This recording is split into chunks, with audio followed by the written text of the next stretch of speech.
Jangan lupa like, subscribe, nyalakan notifikasi, dan share ke teman-teman kamu ya. Tahukah kamu apa yang bisa membahagiakan seseorang? Untuk para pengusaha, mungkin bahagia adalah saat omsetnya sampai puluhan juta atau ratusan juta per bulan. Untuk bapak ibu guru, mungkin bahagia saat anak muridnya bersikap baik atau berprestasi. Kalau penyanyi atau artis, bahagianya mungkin saat banyak yang jadi fans mereka. Kalau untuk ayah, mungkin bahagia adalah menikah dengan Tante Nia. Aku juga lupa kesambet apa waktu memberi izin ayah menikah lagi setelah mama meninggal. Apakah karena berbagai macam baju, sepatu, dan makeup yang diberikan Tante Nia kepadaku setiap kali dia ketemu ayah? Mungkin iya. Tapi ayah juga bisa kok membelikan itu semua untukku. Atau apakah karena apartemennya Tante Nia enak sekali? Apartemenku juga enak dan nyaman kok. Apakah karena Tante Nia begitu cerdas dan sopan? Ya, ini benar. Dengan pengetahuannya yang begitu luas dan bagaimana ia menasihati aku untuk jadi anak baik, aku tahu dia tak akan jadi ibu tiri yang kejam. Ia akan jadi ibu tiri yang menyenangkan. Apakah itu saja? Tentu tidak. Jika Tante Nia tidak mencintai ayah, aku tidak akan mengizinkannya menikah dengan ayah. Jika Tante Nia tidak sopan sama mama, ia tidak boleh jadi mamaku yang baru. Kalau Tante Nia tidak suka padaku, sudah pasti aku akan kabur dari rumah kalau ayah tetap menikah dengannya. Nyatanya, kisah cinta ayah dan Tante Nia terlihat bagai dongeng bagiku. Mereka mencintai begitu tulus. Tante Nia juga mau mendaraskan rosario setiap ia sempat ke makam mama. Dan kalau Tante Nia tidak sayang padaku, ia tak akan mau membuatkan bekal sekolah untukku atau menemaniku mengerjakan tugas sampai larut waktu ayah ada keperluan ke Singapura. Ya, dengan berbagai macam hal tadi, aku jelas nggak dipelet waktu mengizinkan ayah dan Tante Nia menikah. Valen? Aku menoleh, mendapati Putra berdiri di sana. Jantungku berdetak lebih memburu saat melihat Putra dalam setelan jas dan rambut rapi. Oke, aku tahu Putra memang ganteng dari sananya. Tapi kalau sekarang Putra dikasih kuda putih, dia bisa langsung dikira pangeran. Kamu udah siap? Aku menggeleng. Aku belum selesai makeup. Tanganku gemeteran, Put. Eyelinernya goyang melulu. Putra tertawa lepas. Astaga, makin tampan saja wakil ketua OSIS sekolahku ini. Ia berdiri di belakangku yang sedang duduk di depan meja rias, lalu mematut bayangannya sambil membetulkan dasi. Aku juga nervous dari tadi, dari semalam malah. Oh iya, sepertinya aku belum bilang ya Putra ini siapa. Dia adalah kakak kelasku, sekaligus wakil ketua OSIS. Kami berdua sudah klop sejak aku pertama kali masuk SMA. Sementara dia naik kelas 11 dan jadi panitia PLS. Saking dekatnya, meskipun dia setahun di atasku, aku dan Putra bisa ngobrol tanpa embel-embel panggilan hormat.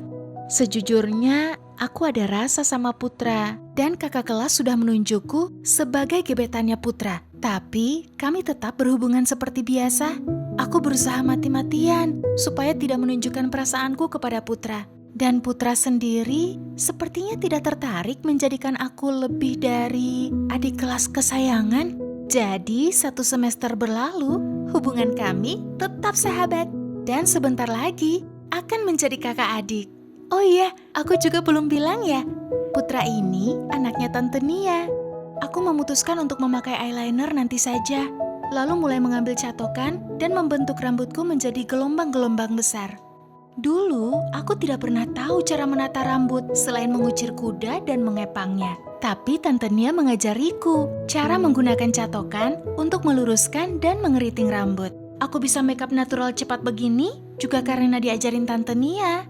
Bahkan, mini dress berkerah halter yang sekarang aku pakai adalah hasil pilihanku dengan Tante Nia setelah 4 jam keliling butik. Jasnya bagus gak sih? Putra membenarkan jasnya. Aku mengerutkan kening. Bagus-bagus aja. Lagian, perasaan jas kan modelnya gitu-gitu aja. Aku nggak lihat bedanya dari jas-jas lain di seluruh dunia. Setelah aku dan Tante Nia mendapatkan baju untuk aku kenakan, ayah dan Putra masih sibuk mencoba berbagai jenis jas. Biasanya, yang lebih lama pilih baju itu cewek loh. Aku sampai duduk lesehan sambil main ponsel di dekat manekin. Saking bosannya nungguin mereka. Yah, beda toh, Val. Ini kan yang buat nikahan. Kemarin aku nyobain juga yang lebih casual. Dan yang buat pesta prom. Belum lagi kan warnanya beda-beda. Milihnya susah lagi. Halah, ribet ah. Akhirnya kamu milih model pertama yang kamu coba juga kan? Tawaku dan Putra pecah. Tiba-tiba pintu ruang tunggu kami terbuka. Kak Rahma, I.O. pernikahan ayah dan Tante Nia, menyembulkan kepalanya. Put, Val, 5 menit lagi ready ya. Keluar sekarang juga boleh, udah rame tuh. Putra mengacungkan jempolnya. Oke Kak, makasih. Kak Rahma lalu menutup pintu dan berlari kecil di koridor. Buru-buru menyiapkan semuanya. Aku menghela napas. Oke, sekarang aku benar-benar deg-degan.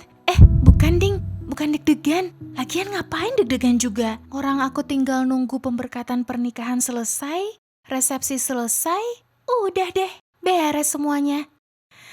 Tapi tetap saja, rasanya aku pengen kabur dari sini dan pulang ke rumah sekarang.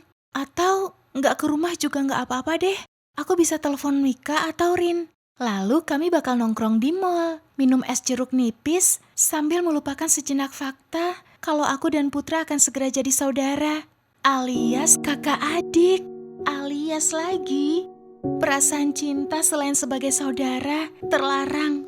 Aku menghela napas lagi, lebih kencang. Mungkin aku deg-degan hanya karena khawatir ayah ingat rundown-nya nggak ya? Ya, mungkin yang paling mendominasi adalah fakta kalau cinta pertamaku di masa SMA bakal kandas begitu aja karena dia akan jadi kakakku. Ayah dan Tante Nia mungkin akan bahagia, tapi apakah aku akan bahagia? Perasaan yang dari dulu aku tahan-tahan supaya tidak aku rasakan muncul begitu saja, membuat dadaku terasa sesak. Hei, ayo Valencia, ingat apa kata Tante Nia waktu itu. Kamu jangan egois untuk kebahagiaanmu sendiri. Terkadang, melihat orang lain bahagia itu jauh lebih membahagiakan daripada kamu yang bahagia sendiri. Kamu juga sudah berkomitmen untuk membuat ayah bahagia kan? Apa kamu mau egois membatalkan pernikahan ayah dan Tante Nia karena kamu suka sama Putra? Tapi aku nggak bermaksud egois juga. Kalau ayah bisa mencintai orang lain, apakah salah kalau aku juga jatuh cinta? Duh, jangan sampai makeupku hancur karena air mata. Sudahlah Val, aku juga sama. Putra mengelus kepalaku. Aku mengangkat wajah, menatap Putra yang berdiri di sampingku. Senyumnya terlihat tulus. Dari pertama kali ibu minta izin untuk menikah lagi sama ayahmu, aku juga kepikiran soal itu kok. Seumur hidup, aku belum pernah loh naksir sama cewek tanpa perlu merasa canggung. Aku terdiam. Putra menghela napas. Di saat begini, ia merasa harus lebih kuat daripada gadis pujaannya yang sebentar lagi akan naik pangkat jadi adiknya. Coba bayangin Val, aku dan kamu gak harus jadi kakak adik, dan kita bisa jadian. Hening menjalar di antara kami. Akankah hal itu lebih membahagiakan daripada ayah ibu kita menikah? Buat aku sih, bahagia itu gak selamanya kalau keinginan kita terpenuhi. Aku pernah ngotot banget main futsal jam 10 malam sama ibu. Awalnya ibu gak mengizinkan, tapi akhirnya aku maksa terus. Saat aku udah boleh main futsal, ya aku seneng sih, tapi hanya awalnya saja. Saat main, aku merasa bersalah juga maksa gitu. Mana pulangnya aku terpaksa lewat kuburan lagi.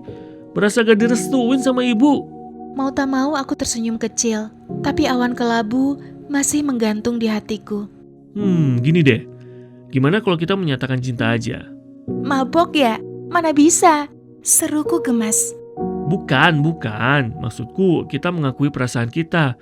For the last time sebelum kita nggak bisa menyatakan cinta lagi. Mungkin ini sekedar ngomong aja. Tapi kalau kita nggak bisa bahagia, seenggaknya kita bisa lega kan? Katamu, bahagia nggak selamanya kalau keinginan kita terpenuhi. Jadi kalau kita nggak bisa jadian, belum tentu nggak bahagia dong. Ini soal perasaan, Val. Aku cuma mau kamu. Pipiku bersemu merah, Putra berdehem. Oke, bentar. Aduh, cara nembak cewek tuh gimana sih? Sebelum Putra sempat membuka mulutnya, aku menghambur ke dalam pelukannya. Kupeluk erat-erat dia sambil menangis pelan. 15 tahun tanpa saudara membuatku tak pernah curhat pada siapapun. Menurutku, curhat ke ayah bukanlah hal yang pantas. Karena ayah sibuk dan teman-temanku pun tampaknya tak akan pernah mengerti apa yang aku rasakan. Tapi sekarang aku punya saudara. Sekalipun dia orang yang aku sayang, sebagai kekasih. Ya, setidaknya aku pun bahagia.